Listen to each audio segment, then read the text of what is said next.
The corporate mafia saga unravels further as Rafizi Ramli identifies Mr. R and his boss. Is Malaysia turning to nuclear energy as oil prices go up? PN has to choose between Muhyiddin and Hamzah as GE16 nears. All that and more coming up. The plot thickens as Rafizi Ramli has revealed the identity of one Mr. R and name drops Mr. R's boss. In a YouTube video posted last night, Rafizi alleged that Mr. R acted as a middleman who works closely with the corporate mafia. He also claimed Mr. R reported to a former aide of Prime Minister Anwar Ibrahim. According to Rafizi, details disclosed earlier by businessperson Victor Chin suggest Mr. R is linked to NextG Berhad and Haytech Padu Berhad. Rafizi further alleged that Mr. R's boss could influence authorities to pressure NextG shareholders and help secure major government contracts for the company. He said it is now best for Anwar himself to respond to these claims. Rafizi also maintained that Mr. R and the PKR MP accused of soliciting 9.5 million ringgit from Chin is not the same person. This comes after Chin said the 9.5 million ringgit was paid under duress as a service fee, while Human Resources Minister R. Ramanan has denied any involvement. Pressure is mounting on the Malaysian Anti-Corruption Commission as Warisan Assembly persons submit memorandums to its offices across Sabah.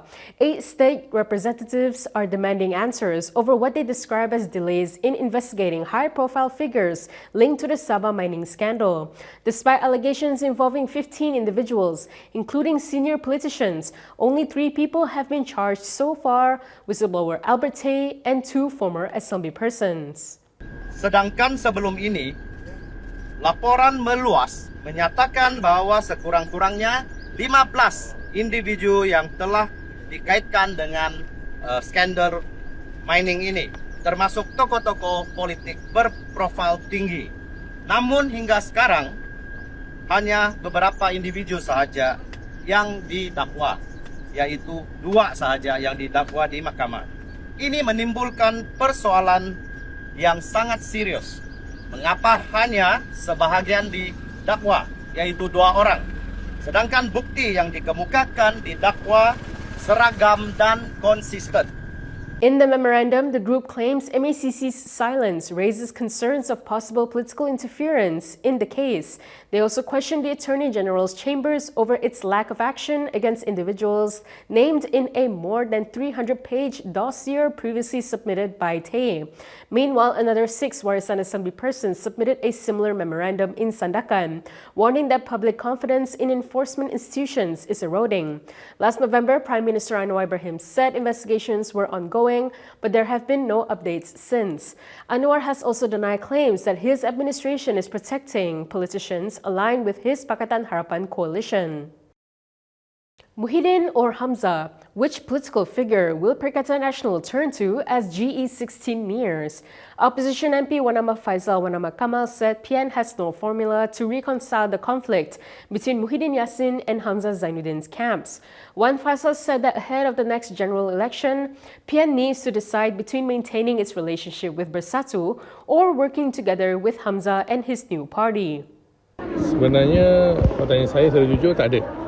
Maknanya perpecahan dalaman Bersatu ni dah tak boleh dibuat apa. Sebabnya kalau kita lihat majoriti ahli parlimen bersama Datuk Seri Hamzah, malah yang bertindak bersama Datuk Seri Hamzah ni hanya digantung. Sedangkan mereka mahu dipecat. Ya? Jadi itu bermakna Tan Sri Muhyiddin sedang bermain politik lah dengan kumpulan Datuk Seri Hamzah. Dia tak nak melepaskan mereka yang menyokong Datuk Seri Hamzah, dengan alasan kalau mungkin kalau dilepaskan mereka ni akan bertambah kuat Datuk Seri Hamzah. Dari segitulah. The former Bersatu youth chief claimed that PN will be affected if the clash between Muhyiddin and Hamzah's camps is not properly resolved. He said that PN must decide which Malay party should be PAS's strategic partner to face the general election. Muhyiddin resigned from the position earlier this year following a prolonged crisis within PN after a coup attempt by 5 Bersatu and 3 PAS assembly persons. The situation worsened when the majority of Bersatu MPs backed Hamzah, the party's then deputy president, president. The clash eventually led to Hamzah's sacking and the resignation of several senior politicians, including Noh Omar and Abdul Rahim Tambi Cik. Wan Fayhsal said that grassroots members are preparing to join Hamzah's new party, adding he and other sacked leaders are ready to help Ahmad Samsuri and PAS win the 16th general election. From now on, you can also listen to KiniNews on Spotify and Apple Podcasts. Scan the QR code on the screen to follow us. As oil prices go up, is Malaysia turning to nuclear? As global energy pressures grow, Malaysia is now reassessing the potential and feasibility of nuclear energy. Deputy Prime Minister Fadillah Yusof said nuclear energy should be explored for its potential role in national electricity generation. In a statement today, he said nuclear energy is capable of providing stable, low-carbon base load generation and reducing reliance on fossil fuels. Fadillah added that My Power Corporation is now conducting a comprehensive assessment on the development of a national nuclear energy program. He also pointed out that ASEAN countries like the Philippines, Vietnam, and Indonesia are reassessing the role of nuclear energy to diversify their energy sources. The remarks come as Putrajaya announced new measures, including a 200 liters monthly cap for subsidized petrol and a more selective work-from-home arrangement for civil servants. Prime Minister Anwar Ibrahim has also encouraged the private sector to implement a similar working arrangement, while the Human Resources Ministry said employees' benefits cannot be reduced under the Employment Act 1955. Malaysia is now navigating the fallouts from rising tensions in the Strait of Hormuz, and Prime Minister Anwar Ibrahim says one reason the country is going steady for now is Iran's decision to allow Malaysian oil tankers through. Speaking at a special address yesterday, Anwar thanked Iranian President Masoud Pezeshkian for granting early passage to Malaysian tankers. Tapi untuk kita sekarang, kita terpaksa tangani kerana kesan daripada sekatan di Selat Hormuz, kemudian peperangan, bekalan minyak dan gas yang terhenti, semua ada kesan kepada kita, walaupun sekali lagi saya katakan kita dalam keadaan yang jauh lebih baik kerana keupayaan Petronas selama ini.